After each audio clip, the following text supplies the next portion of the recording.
मित्रों, हम आपको सुनाने जा रहे हैं यमराज और नचिकेता की कथा। इस कथा को ध्यान से सुनिएगा। एक छोटे से बालक ने कैसे यमराज को विवश किया आत्मज्ञान देने के लिए।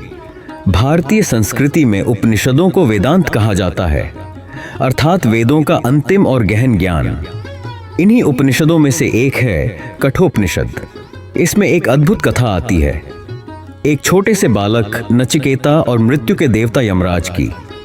यह केवल एक कहानी नहीं है, बल्कि जीवन और मृत्यु के गहन रहस्य का उद्घाटन है। आइए सुनते हैं यह अमर कथा।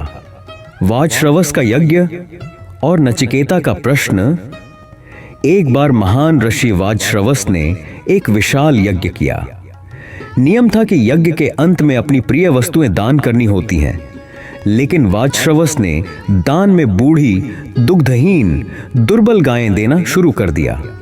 यहीं खड़ा था उनका बालक पुत्र नचिकेता, सत्यप्रिय और तेजस्वी।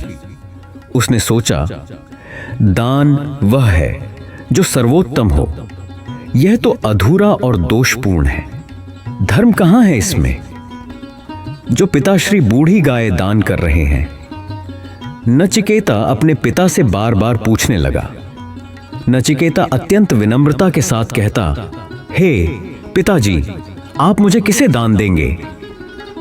वाजश्रवस ने पहले अनसुना किया, लेकिन बालक बार बार प्रश्न करता रहा। अंततः क्रोध में पिता ने कह दिया। वाजश्रवस क्रोधित होकर कहते हैं, तुझे मैं मृत्यु के देवता यमराज को दान करता हूं। यह शब्द सुनकर सभा स्तब्ध हो गई, लेकिन नचिकेता ने इसे मजाक नहीं बल्कि सत्य माना। उसने प्रण किया कि वह स्वयं यमराज के पास जाएगा। नचिकेता का यमलोक पहुंचना।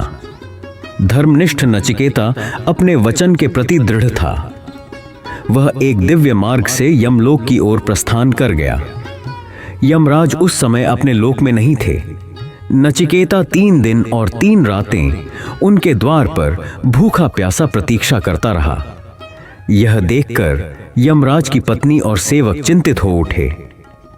यह बालक ब्रह्म तेज से दीप्त है। यदि अतिथि बिना सत्कार के लौट गया तो अनर्थ होगा। जब यमराज लौटे, उन्होंने उस तेजस्वी बालक को देखा और विनम्रता पूर्वक कहा। यमराज गंभीर स्वर में बोले, वत्स, तुम्हें मेरे द्वार पर 3 दिन बिना अन्न जल के रहना पड़ा। अतिथि देवो भवः, अतिथि देवता के समान होता है।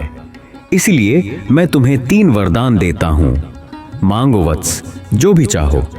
यमराज नचिकेता को 3 वरदान देते हैं। पहला वरदान नचिकेता कहता है, प्रभु, जब मैं अपने पिता के पास लौटूं तो वे क्रोध और दुख से मुक्त होकर मुझे प्रेम पूर्वक स्वीकार करें। यमराज, एवं अस्तु, तेरे पिता तुझे प्रसन्न मन से अपनाएंगे।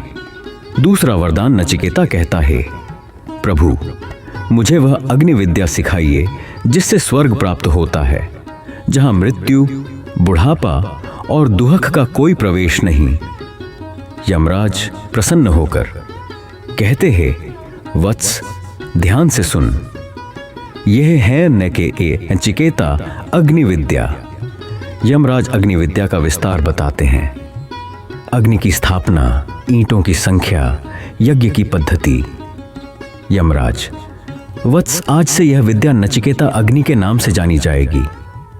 तीसरा वरदान नचिकेता गंभीर होकर कहता है, प्रभु, मनुष्य मरने के बाद क्या होता है? कुछ कहते हैं आत्मा रहती है, कुछ कहते हैं नष्ट हो जाती है। मैं इस गूढ़ सत्य को जानना चाहता हूं। यमराज मुस्कुराते हुए कहते हैं, वत्स, यह प्रश्न बहुत कठिन है। इसका उत्तर देवता भी जानने की इच्छा रखते हैं। तुम कोई और वरदान मांग लो।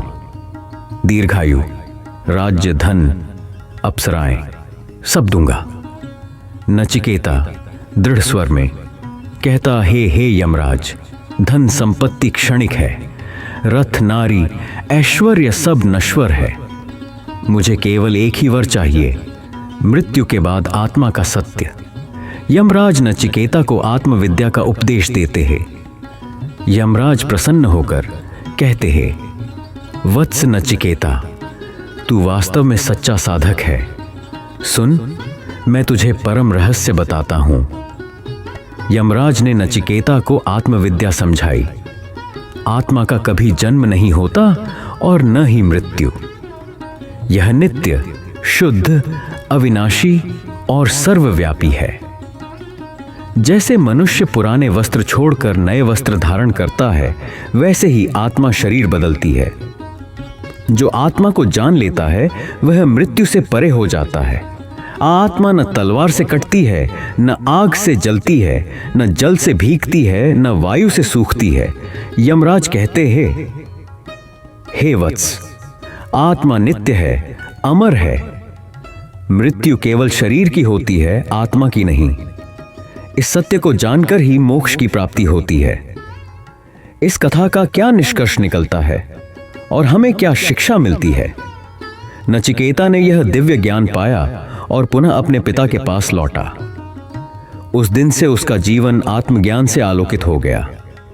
इस कथा से हमें शिक्षा मिलती है, सत्य की खोज सबसे श्रेष्ठ है। क्षणिक सुख संपत्ति में नहीं, बल्कि आत्मा के ज्ञान में अमरत्व है।